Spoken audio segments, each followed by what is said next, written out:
ang nangyayari, tumatalsik yung pako or bumabaluktot. Ayan, so for sharing tayo. Doon sa mga gumagamit ng pako na pambato, maging concrete man yan, or basta pambato na pako. So, yung iba, pagkapako ng konti, pagkapako ng ganyan, pagkapako ng konti, pinanggigigilan na pukpok na ng pukpok. So, ang nangyayari, tumatalsik yung pako or bumabaluktot. Yung ganito. So, ang ginagawa ko dyan para hindi siya bumaluktot at bumaon siya ng maayos, kahit na ito, ano to precast. So, ano talaga to, matibay na klase ng, pader. So, ang ginagawa ko dyan ganito.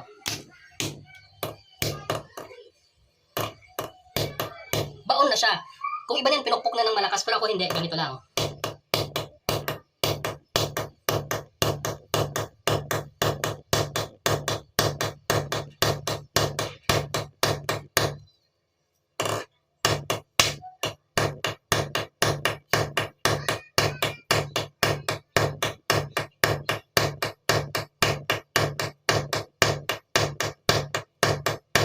So, ayan, bumaon na siya.